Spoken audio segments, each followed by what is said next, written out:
What's up, guys? Welcome back to the Detail Garage. Previously we mentioned that we're doing a full-blown detail on this Nissan GTR, and we're going to cover every step of the chemical guy's detailing flowchart. Now we've already washed it and that took care of all that loose dirt and debris. Now we're going to move on to the claying process. This car does sit outside a lot, so it's got a whole lot of contamination in the paint. It's hard to tell if you look at it, but if you listen, that rough sound is just things that have embedded themselves in the pores of the paint, and it's dulling out the finish, and it's also, affecting the overall look of the vehicle. So to take care of that, I'm going to use our medium clay bar. Now we carry 4 different kinds of clay bar. We have the light, the original, the medium, and the heavy. The light wouldn't be enough for this. The original might take care of it, but I want to get it for sure. That's why I'm going with the medium one. And the heavy would be just too much.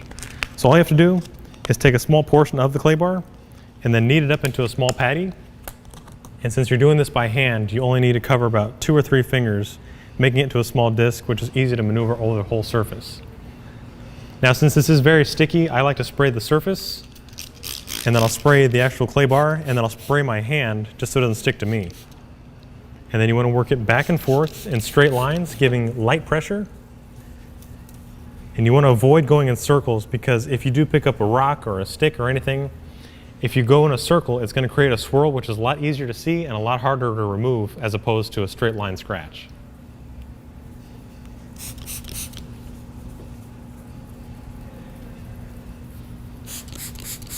So at first, when you start claying, it's either going to start dragging or you'll hear that rough sound. But as it pulls the impurities out of the paint, it'll start to get smoother and it'll just start gliding across the finish.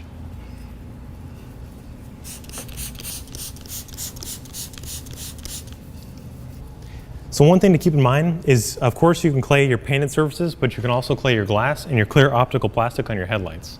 Now things like your headlights, they get embedded, rock chips or things that land on them like tree sap, and then it's going to give it that rough feel, and then it'll also start to prematurely fail the optical plastic.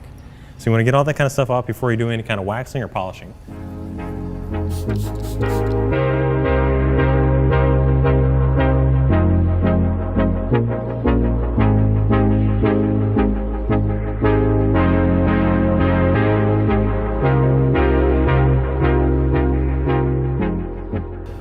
So as you're claying, you're pulling off impurities and it's getting stuck in your clay bar.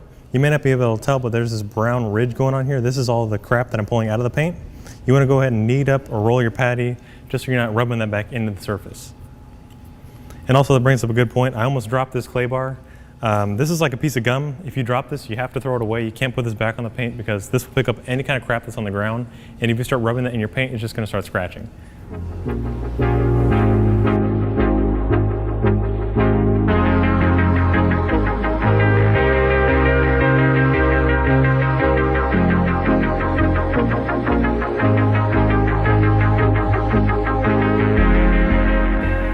I'm going to use these green happy ending towels. They're great because they're super plush, which will pick up all the product without streaking.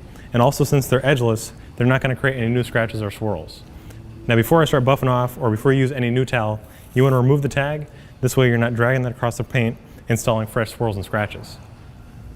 And you just want to wipe off in one direction. Pick up all the product for a nice, perfectly dry surface.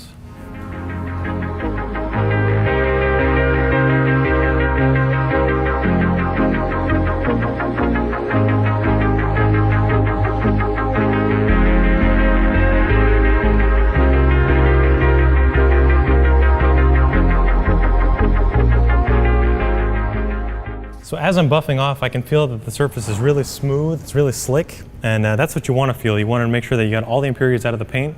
I'll go ahead and run my hand against it so you can hear the difference between like the clayed side and the non-clayed side.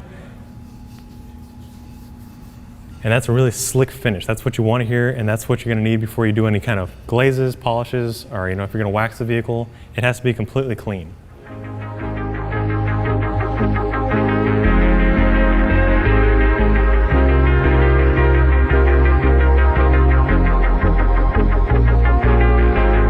So now that I've got this small section done, I'm going to go ahead and finish off the rest of the vehicle.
Alrighty guys, it really is that simple to get your paint feeling right.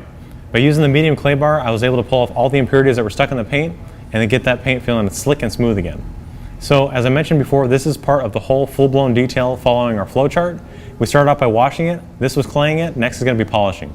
So stay tuned when we bring the GTR back in the detail garage and get this paint looking its best. We'll see you guys next time.